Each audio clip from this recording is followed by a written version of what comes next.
writer in the Athletic staff dropped an article from a roundtable conversation with Don Garber and Nelson Rodriguez regarding some of the most polarizing topics in current day sports, mainly the US Open Cup.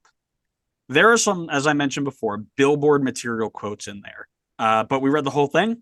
We're going to share our takes on what was said, what we think it means, good, bad, ugly, indifferent, as we always do, right? So, a reminder for our listeners, this is the third time we are covering the US Open Cup, and our thoughts on the entire situation can be found in depth at episodes 201 and 223. The article opens with the billboard quote of all billboard quotes, with Garber likening the MLB or the NFL to playing in a tournament in which they had no control in the middle of the season, saying that it isn't the American way. He follows it up with the statement I and a lot of others have been waiting for really this whole time, claiming that they didn't want to be in it because they had no control financially, branding wise, facilities, the works. They didn't like the fact that they weren't in charge. And this is the transparency we've been waiting for since December, right? The decision was always marred in this ability to control whatever MLS was doing, build the brand, improve exposure, whatever. But hiding behind this schedule congestion nonsense is just, it painted, right, and correctly so, painted MLS as dishonest and fraudulent. So, and that's not the PR that was needed. So I want to ask you kind of how you feel about that first opening quote where, saying that MLB or NFL aren't playing in mid-season tournaments that they don't control. So I guess I have two thoughts on it. One of which is that I think it's a stupid quote, considering even if you don't have US Open Cup, I mean, you're still doing a mid-season tournament with Leagues Cup. The only difference is that I guess you have control. I guess that's the difference that he's insinuating at. But the second thing to me is that it shows that Garber's clear comparison is not other soccer leagues, it's with other sports leagues in the US. He's not talking about England or Germany or Brazil or Argentina or even Liga MX saying like, oh, like they're doing mid-season tournaments, we're doing mid-season tournaments. Like his priority seems to be focused on MLB, NFL, other American sports where he's saying, okay, they don't do mid-season tournaments, so why should we? So it's I don't really like I guess you could make the argument to compare to either. I'm sure the pro rel crowd is not going to be thrilled with the fact that it seems his focus is on the other American sports, and if that's the case, I think his actions will probably move more towards that route and Americanize it even more, which is I'm sure going to infuriate them. So I will definitely wait to see the reaction from that group. Again, I don't really love the comment. I just feel like he might as well have just said we don't have financial control over it. I don't know why he needed to say like, oh, the MLB or NFL doesn't do mid-season tournaments. It's like, okay, well, even without US Open Cup, you just implemented a brand new tournament to play mid-season. So this is a weak argument, in my opinion, from them. Yeah, totally, right? Like the control part is the important part, right? Because they play in a mid-season tournament, but they control it. They can control what's being shown and the level that's being, portrayed and all that sort of stuff. So it's all about the control. And the quote particularly has been used across, US Open Cup kind of faithful Twitter, if you will, to paint Garber as somebody who doesn't understand the game as it's meant to be played and trying to Americanize it and rolling with this franchise model instead of allowing the lower leagues to grow and all this stuff. And here's where I'm going to disagree with that take because I think Garber absolutely understands how this game is meant to be. But he and something that we covered last time we talked about this is working towards a setup that he can control the whole way through, right? And when I say he, I mean he's just a speaker for the owners, right? But at this point, they want to make sure that if they're going to do something, they will be able to put it in the best light so that they can get the best sort of view of it, if you will. And I don't mean a PR view, but if you're showing a bunch of games on high school fields and stuff like that, they don't like and to the soccer faithful. We love that, right? Pro players playing on, Burr Intermediate School, right? Back from where we're from. Like, awesome. We would love to see stuff like that. But to them, that's not a product they want to put on, whatever it may be. Like there's clearly a reason why they're doing it in terms of what the product they're putting out there, the entertainment product. But I agree with you. I think it's a garbage take because they keep trying to hide behind these different things where at the end of the day they finally have come out and just said we don't control it, um and it's costing us a lot of money and we don't like that. So I am glad that they kind of came out and stepped up and said that just straight up, like, hey, they stopped hiding behind this, like, oh, uh schedule congestion, right? Schedule congestion. That's the only thing that matters, right? Where it's clearly not. It played a little bit of part in it. We'll talk about that in a little bit, but at the end of the day, it's about control and what they are putting out into the viewers' eyes. Because again, you're trying to compare both with what's at home, but the other half of the group that you're trying to, I guess, pander to is the people who keep looking back and say, well, I'm not going to watch that league because England's better. So Hold on. whatever. I need to go back to one of the comments you said earlier because I need to call you out on it. Okay. You talk about how you would absolutely love to see the teams play on a middle school field, but Uh-huh. yet all I've heard for the past few years is how much you complain about teams having to go play at Yankee Stadium and play against NYCFC. Oh So no, why no. is it So any different here? baseball stadium's different. Like I'm okay with people Why is it different? It makes no sense. because It's probably still in better condition than a middle school field. so obviously that's an exaggeration, right? Like, but the lower level fields that we're talking about, the ones that are, I'm trying to think of like good examples, right? So um They're playing on like a D3 college field. where does I guess if like you're thinking about I guess the one that's in my head, right? Lexington FC playing in Georgetown, right? Small, compact, not these big, beautiful stadiums with what I'm looking at in Seattle right now with half empty seats or whatever. But that intimate atmosphere that maybe doesn't have the best sight line from the press box, right? Or maybe doesn't have the best um, atmosphere like that you can visually see. Like I'm not, the thing I don't like about baseball stadiums, of course, one is the fact that you're playing through an infield, so you're covering the dirt. It looks poor. That you can have an honest disagreement about because I mean I even said that last week. I don't know if we were recording or not, but I watched the USL Championship game in I think it was El Paso, and they were playing in like the majority of the field was in the infield. Like that is a major issue, and I'm okay with that not being what they want to show.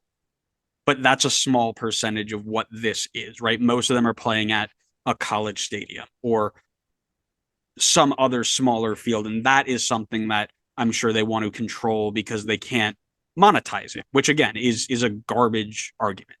But the baseball stadium is to me a separate argument because football doesn't belong in a baseball stadium. That's just my take. Okay. Um, but yeah, so next up, the other prediction that we made in the first time that we did this is coming true. Garber and Rodriguez and all the other boardroom guys, whatever, are very confident that this move is what forced U.S. soccer to add more funding, better commitments to the tournament, increase travel stipends, all this stuff. They're saying that their bluff or move or play, I don't really know how you want to phrase that, is um, what forced this to happen. And we talked about this a little bit off air, and there's some truth to that, I think. But I'll let you share your thoughts on that here. I mean, I think we talked about this a decent amount at this point already, but the cup was in clear need of more investment. Whether that's going out and finding better or more sponsors to get that investment, but the cup was in desperate need to get more money and some more investment, whether into like the lower leagues or just the broadcast coverage, whatever it may be. Because I mean, you watched it I would say like more than the average person, I would say. And I'm sure you could speak on behalf of how poor the broadcast coverage can be at times. A la the Flower City game, right? If I'm remembering the team right, Yep. the one with the split screen looking like a mess. Like it, I kind of so I don't like I kind of get where Garber's coming from if that's like what he's referring to because could you imagine watching like the Jets and the Bills play and your screen is looking like the Flower City game? Like that would be ridiculous. Like people would make like a huge hubbub about it. It'd be going viral. It would look awful for the NFL. So like from that regard, I get that Garber is like, well, if it if it would look bad for every other major American sport, like why is it fine for us?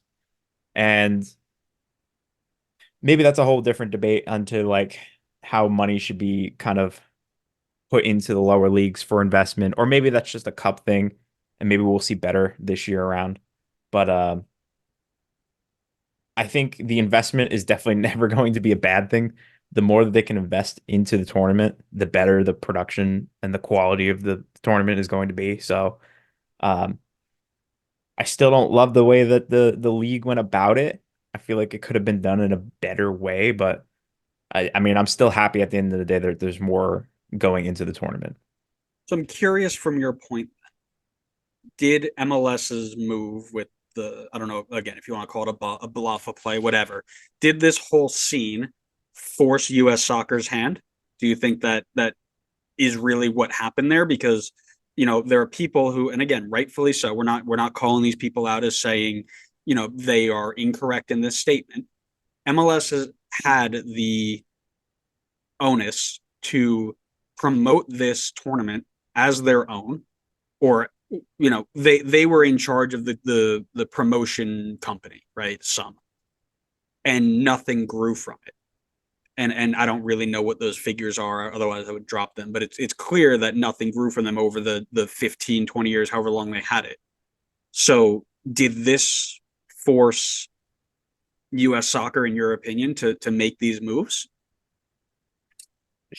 I would say it certainly feels like that, unless it's a really weird coincidence that all of a sudden MLS threatens to come out of the tournament and they all of a sudden are investing much more into the tournament. So I would say the correlation is probably there in the fact that this certainly put the pressure on them to up their game and make some changes, which, at the end of the day is a nice thing, but still, it's like from a PR perspective, the journey to get to this point didn't make MLS look very good. Yeah, I think that's a great way to put it, because as I just mentioned before, I do think that there's some truth to this belief that MLS's move did encourage this, whether it was coming or not, by the way, because I do, when I'm reading these things, it sounds like there was investment coming, or there was more investment last year than any year before and the year before that. So the rate at which this happened, I can't speak to, but it's very easy to sit by and allow the people that pay for everything to keep paying for it while talking about all the things that you want to happen, right? Mom, I want to buy this. Dad, I want to buy this. Mom, I want this. Dad, this should happen. Not coming out of your pocket. It's easy to say, right? But now, and it kind of twofold, right? So US soccer comes out and says the US Cup is super, or Open Cup is super important. We care about the cup and want it to be the best that it ever is. Well, now MLS walks away from being the group that's supposed to promote this, and now the ball falls in their court, right? Well, are you going to put the investment and the sponsorship and all this stuff into it, or are you going to go back on your word from everything you've been saying when we were in charge of it? And again, PR wise, terrible look, but I think that if US soccer had stuck around and the US or if MLS stuck around and US soccer was continually leaning on them, I don't think much changes, right? Because you're in the same old status quo. It was a mix up. U.S. soccer stepped up and said, "Okay, we're going to commit to what we wanted to do," and now we're here again to the level at which these changes that we're going to talk about here in a little bit, um, the level at which this stunt impacted it, I don't know, but I don't think it's a far line to draw from this happening to the changes happening, where they were probably in the pipeline, if I had to guess, where there was some 5-year plan saying, "Oh yeah, we're gonna transition this over, and these are the changes we want to make by 2030, right? Let's just pick an arbitrary date. Is it possible that US soccer's timeline was moved up with this decision? Maybe. Again, this is all speculation, but If only someone could do that to MLS with the financial rules. bro, straight up, right? Like, like, and that's the catch 22, right? Could you imagine somebody just being like, yeah, well, sucks to suck, but if you don't open those roster rules and add mid level spending at the level of at Liga MX, we're just gonna leave you hanging. Yeah. Sorry, man. Maybe someone like Apple could do it. Be Bro, like, we'll pull right? the Oh, broadcast. somebody call. Who's in charge of Apple these days? Who do we need to call? Yeah, whoever you can find out, whoever. Yeah, we'll give them Do a a little call.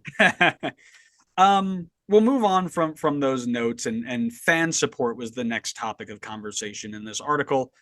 They did a fan panel and asked which competitions were the most interesting to them.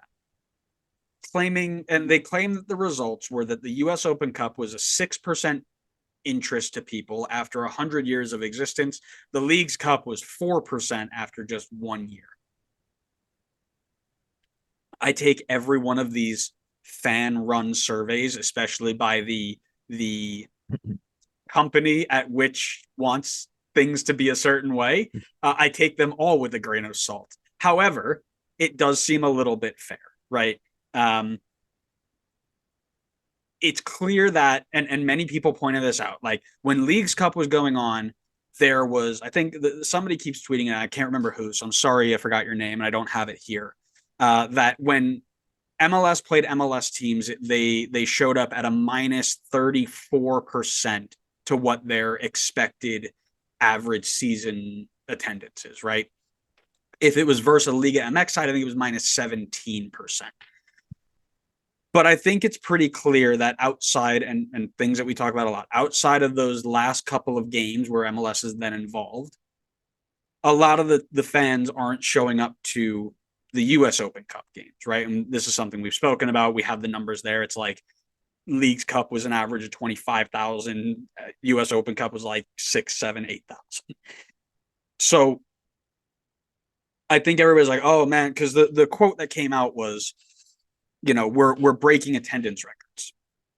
You're not breaking attendance records, right? The numbers show that. However, the attendances are up for this brand new cup than the old cup, right? So again, the phrasing throughout this entire article is garbage. But when you read in and think about what they're trying to say, that's kind of what it should be. But I want to kind of get your thoughts on this poll that they ran.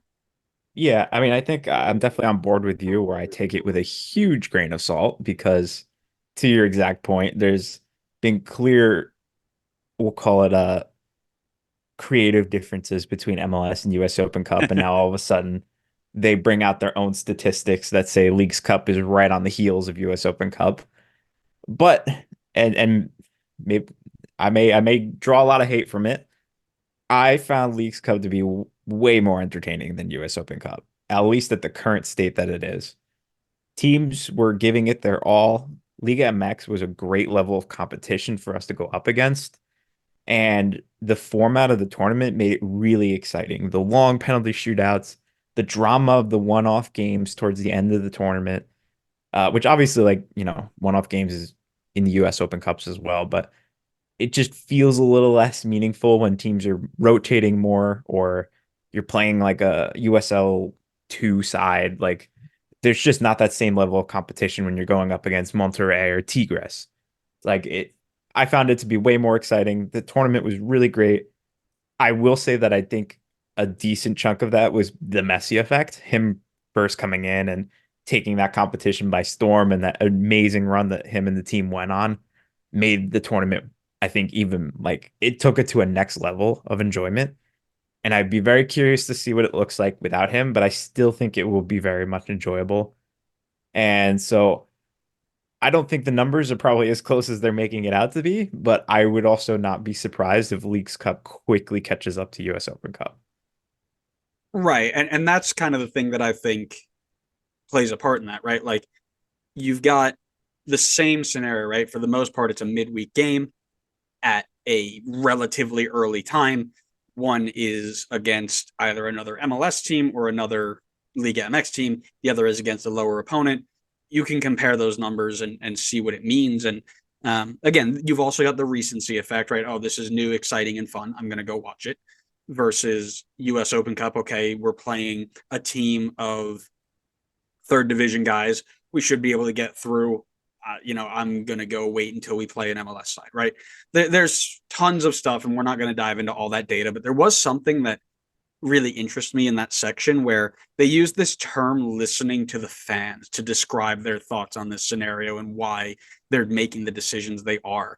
And I find it really interesting because I had an interview with our friend Simple Coach who we were talking mainly Alfred soccer, but we did dive into this content creation that we do, right? Because we're both content creators. And he had a really great quote that it's very easy to get this false sense of perception when it comes to what the majority is, when you get most of your thoughts from an algorithm that shows you what you want to see, right? When the algorithm has a literal page that says for you, because it's following all of your interactions and the things that you're liking and stuff, it's very easy to think there's a massive following behind you.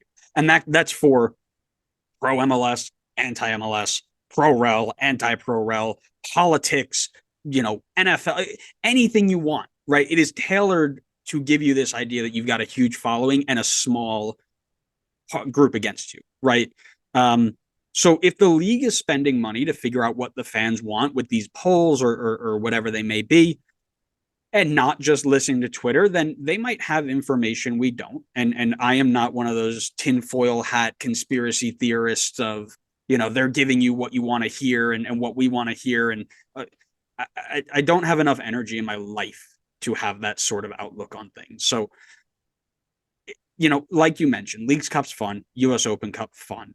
If you are watching the right games or you have a reason to enjoy it, like I said, as a soccer fan and understanding what it means, I think it's fun, right?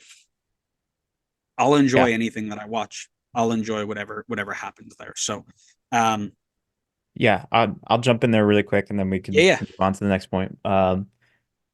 Yeah, to your point, there was definitely a ton of outrage, I think, on both the pro and anti MLS side at first about US Open Cup. And I think we touched on this briefly, but maybe it's just a waiting game at this point to see how much of that outrage actually turns into support during the US Open Cup. Like, let's see if there is a true increase in viewership, a true increase in attendance to these games, or if the outrage is just for the sake of getting, Twitter impressions and trying to, or if there's actual like frustration behind it and support for the US Open Cup. Because I think I think we'll probably see more support for it than in prior years, but I don't think we're going to get to the level of support that you would probably have first assumed based on the amount of outrage there was on Twitter to begin with. I think people will probably just start to move on by the time US Open Cup rolls around. Yeah, and like I said, they just made the announcement here that they are going for the first time in 15 years or so, give or take, that they're going to be live streaming all of the first round games on, like, US Soccer is going to live stream all of them. Awesome, right? And that's kind of the thing that I've always noticed when I'm on, because for those of you who don't know, I'm the one who runs the Twitter. Spoiler alert for our friends who thought that we were sharing these thoughts. Anything that's said is my thought, not Connor's, even though he, for the most part, agrees with me, I think, because I'm always right. And anyways, Well, we'll see. We'll see. the thing that I always notice, right? Like, the MLS supporters are like, hey man, this sucks, right? I hope things get better. And then things like this happen, we're like, awesome, that's great. The anti-MLS crew is like, anything good that happens to MLS is a conspiracy, is the wrong thing to happen in the world. Like, they want everything to die. It's such a weird, like, I don't Oh know, yeah. I saw a balance. tweet. You might have sent it to me. I can't remember. I saw a tweet yesterday that said someone was like, I think at this point we should just scrap MLS completely and start over. Yeah.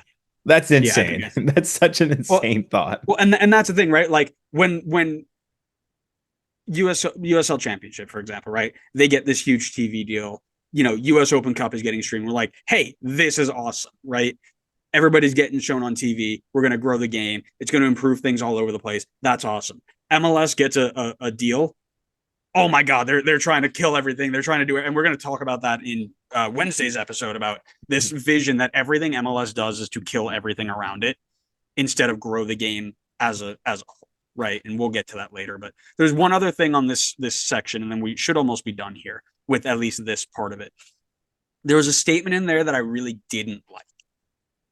And it goes like this. It goes, we believe there should be a scenario where teams should find their own way through the competition, but only when the competition properly serves the fans.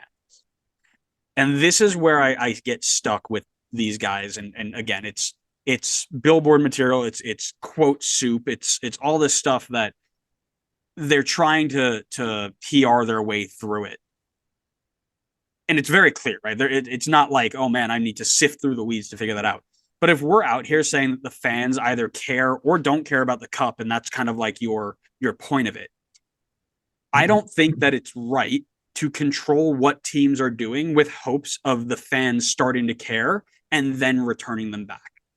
If that makes sense. I might have, word vomited that a little bit, but a little bit of incentive into a tournament from the federation, I don't think is instantly going to increase, fan interest in a tournament that's 100 years old 100 times over, right? If your whole goal is to get to a certain point and then put the teams back in and say, hey, let them figure out what they want to do for themselves, why not just let them figure out what they want to do for themselves in the first place? That's the easy answer. The fans will, because guess what? If you start putting all this funding in, right, and the fans come in and say, oh man, that's awesome. We're playing for more money, and it is, the again, the big things, right? The travel changed. Not much changed on the fan side, I'm going to be honest with you. But all this stuff comes in, and then the first thing you do when you put your teams back is say, hey, you can play all your MLS Next Pro kids if you want. The fans are then going to be like, okay, well, what's the point of coming out to these things, right? Like, if this whole thing is reliant on what the competition is doing to serve the fans, which not much of that has changed, if you ask me, and then you're going to put your teams back just to let them decide if they're going to take it seriously or not, why go through all this nonsense? Why not just let that be the first decision that you make and move on with it? You know what I mean? Yeah. I don't know if I honestly have too much to add on that. I think I completely agree. I don't see a reason why you wouldn't just let the teams choose in the first place. I think we had talked about this briefly because we had talked about, if teams want to go and play their entire MLS Next Pro team, like why does it matter if they want to go play their first team and the first team players are fine with it? Why does it matter? Like I don't really see a reason why they need to make a decision on behalf of the teams themselves. Right. And that's my whole point, right? Like, this should be, and it's funny, right? In the United States, right? You've got like the government laws and then the state laws. Like, this should be a state law thing, right? Like, let them figure out how they want to handle this certain topic and then move on with, you don't need to That's come in and funny. make I had a, that same thought. I made right? that same analogy in my head. We're nerds, man. We're such losers. This is why we We have, this is why really we have a are, podcast honestly. that's We really are. 250 episodes long because we don't go outside. Um, yeah, right. Like, this should be a state law thing, right? Not a national overarching federal law. Whatever. And then, 6 topics down, player load comes back into the fray. Like, oh, don't forget, this is what we were originally complaining about anyway, right? They did change it a little bit and say it's less about the MLS congestion and more about like international windows with Copa America, Nations League, Club World Cup, Leagues Cup, which they were always going to play no matter what, expanded playoffs, all this stuff. They were worried about, and it's a fair thing, but again, things that we've talked about before is expand the rosters, right? You don't need to worry about any of that. But they asked them about how Leagues Cup will impact congestion. And there was this very rehearsed answer, right? Only 2 teams are going to play all 7 Leagues Cup games, and they may not even be MLS sides. So most are only going to play 2 to 4, right? I wanted to get your thoughts on that. How did you feel about that quote? It's a good question. I think I'm kind of, I guess I'm still trying to figure out how I feel about that. I mean, it's definitely like on the surface of it, it sounds like a really stupid comment to make. Like, oh, only 2 teams are going to play the full 7 games. But I mean, if I don't have the numbers in front of me, but it's got to be something like maybe 9 out of the 10 last U.S. Open Cups. Both teams in the final have been MLS sides. So, to say that, oh, it may not be an MLS side feels pretty, naive, considering the track record says that there's a very, very high chance that if the teams that are trying and play their first teams care, there will be most likely two MLS sides in the final, in which case they've now added 7 games to their schedule. I think I can't remember if I only talked about this off air with you or if we talked about it in an episode, but I really don't have an issue with the schedule congestion.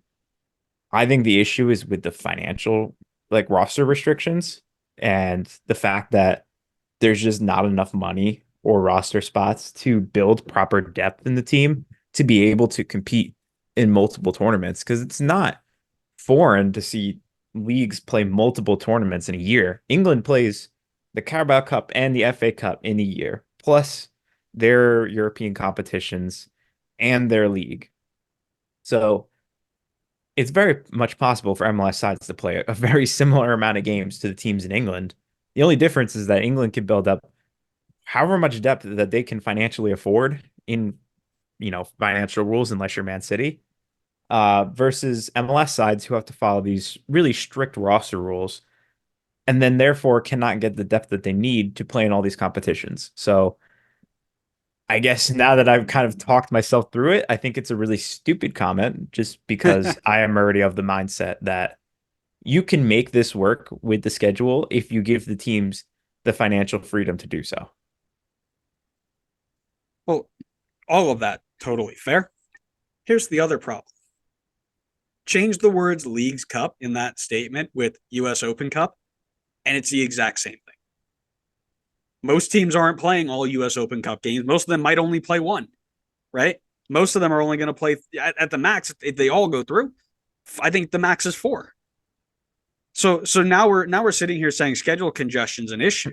And again, this is not us trying to defend that notion. We are all very, very clear. Schedule congestion, not the issue, right? But you're out here saying, oh, most teams are only going to play 2, maybe 3 or 4.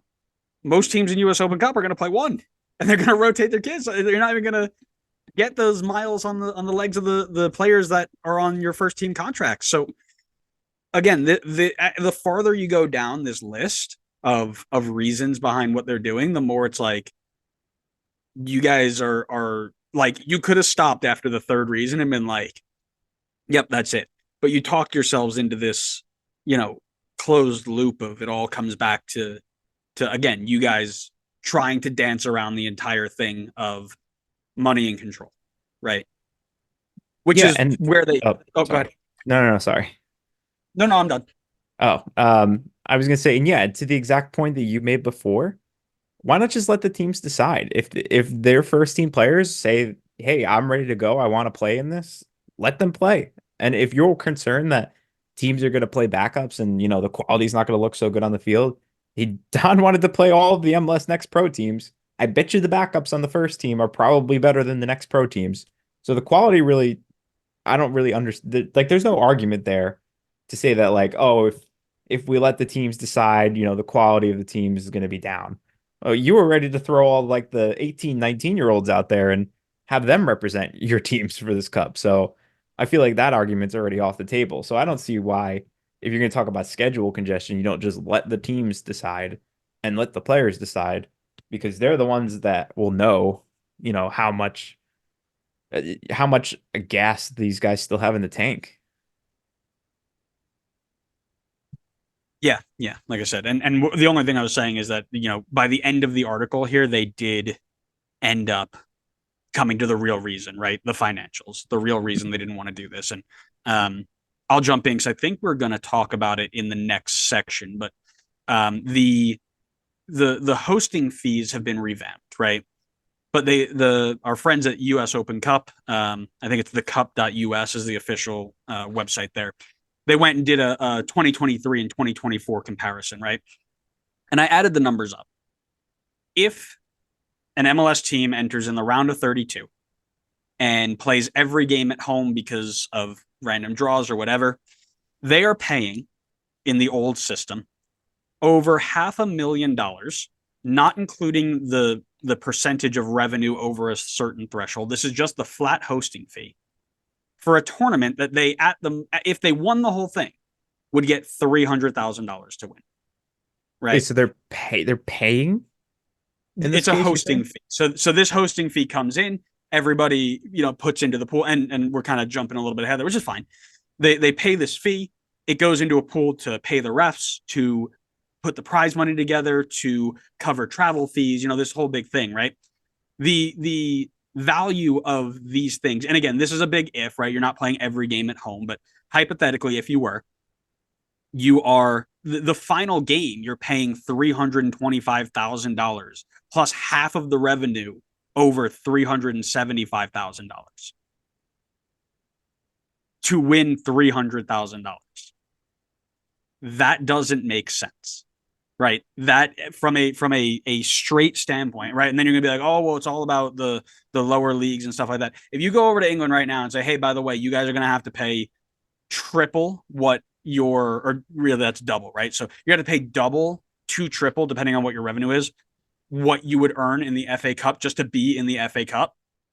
Absolutely, that doesn't fly. I know it's about the lower leagues and things like that, but that doesn't fly anywhere, right? So, um, you know, the guys come out and they say, listen, we don't want to be the only ones putting financial contribution to a national tournament that we don't run anymore, right? US Soccer was meant to be the sponsor of this tournament. They were supposed to do the work to bring all these things in. And I know the first thing that people are going to say is, well, MLS put themselves in charge or in this spot by not caring about it when they were in charge with some over the last 2 decades. You're right. They could have done more. But we're in 2024, not 2014, right? So since 2022, if the whole thing is that MLS is now not in charge of funding, and you continue to expect them to dole out all the money year over year, pretty much, right? That doesn't work, right? Especially when you're not upping the prize. Couple that with the fact that the tournament doesn't draw eyes like it should. Again, for whatever reason, you can put blame wherever you want. That's not the point of what we're doing here. The fact that it doesn't draw the tournament, the eyes don't draw the tournament, and we're still in this grow to compete with other leagues at home and abroad stage, right? That's the kind of big bulky phrase that I'll use. The move makes sense from that point of view. Historically, it's going to resonate with the passionate fans, and that's great. But it needs to make sense for the passionate fans and the casual fans. And the fact that the casuals far outweigh the passionate in this tournament is making, again, in MLS's eyes, this is an easy move for them. They're not making money off of it. Nobody wants to see it. They're no longer involved in the promotion of it. And again, you can say that they should be. You can say like at a super high level, big picture benefit of the group as a whole that they should be. I would agree with that. But right now that's not where we're at. So I can understand that if you're going to be losing at the most $250,000 just to play in a league that's already hemorrhaging money, it doesn't make sense, right? So again, I don't love it, but I get it. This is the argument they should have just made from the start, and the only argument they should have made, and then they should have just shut up about the rest of it. Literally, right? Because this makes sense to me, and I'm sure there's going to be people who will still read this and argue against MLS because that's just what they do. But why would like to your exact point, like MLS is a business at the end of the day. Like they're trying to grow, they're trying to make more money. Why are they going to go into this tournament that, like you said, draws in very few eyes compared to other tournaments, where they're also just going to lose money just for the sake of building up other leagues, which, this isn't an England situation where you could make the argument that it makes sense for the top teams in England to send money to the lower teams because those teams will eventually rise up and play into the top league and play into the Premier League. So that to me makes sense. Like you're building up a product that's going to eventually filter in and be a part of the league. But there is no guarantee. And at this point, with the way MLS has been growing and the expansion fees that continuously keep growing as well, it seems less and less and less likely that there's any more USL championship sides that are going to filter into MLS. So where is the incentive for them to build up these other leagues? Like these are completely independent leagues to MLS. USL is independent. There is no there's especially with MLS Next Pro having their own like league now, there really is just no like direct affiliation. Like I know there's probably some teams that still have close relationships with some of the USL teams and send players on loan and have like a good handshake relationship with one another, but I don't see why MLS would be incentivized to do that. You wouldn't see the NFL going and spending money to raise up the like Arena Football League or the Canadian Football League. You wouldn't. Like if somebody saw the NFL doing that, you'd be like, what are they doing? That's stupid. I don't see why it's different for MLS. Yeah, you hit my closing kind of comments on this section right on the head there. History, tradition, connecting the leagues, right? It's great. We love it. That's what makes certain leagues really, really good. MLS is approaching it like a business, and that makes a certain group of fans unhappy. And that's their right. They can hate it. They don't need to watch the league. That's fine. But when you stand in the other side's shoes for a minute, you can see why this decision comes about, where it's coming from, and understand the decisions behind it. I believe, right? Because that's what I do. I try to take both shoes and understand why, whether I like it or not. MLS did a bad job at marketing. Then they separated themselves from the responsibility to make it better because they're doing a bad job, and they were still asked to provide more funding for all these things. And again, in this idea, like you mentioned, where everything's connected and it's benefiting teams that are going to end up being a part of your group anyway, that's awesome. But the problem is that in America, the game had to be started from the top and flowed down, right? It had to start from the top levels and make the top level really entertaining so that you could survive on the way down, right? USL, and I was just looking this up before for our next episode on Wednesday. USL for the longest time was majority MLS two teams, right? Just to keep them from going under and keep them going, right? Then they were able to find other teams that were able to find markets and grow, and now that's what they are, right? Because that's the way we had to do things. That idea of the top league just giving up money so that the others can use it doesn't work here. They're not connected. They're not a part of the same model. It doesn't work here. That bothers some people, and again, that is okay. But from a completely like just put the pieces together, make the puzzle, it doesn't make sense to do that. It sucks. But what you're asking then is for them to make a decision that goes away from the model that they're trying to build, right? That model has allowed us to be successful in a relative term. You can argue what successful means. I don't care. It has allowed us to be successful to the point where we are able to grow, put stadiums in every state that's got a team, academies, training facilities. I mean, the works. Every time you make a decision that breaks from that model, you risk setting up teams and or leagues for either setbacks or complete failures. That can't happen. You can't make decisions against what has helped you grow for the last 30 years.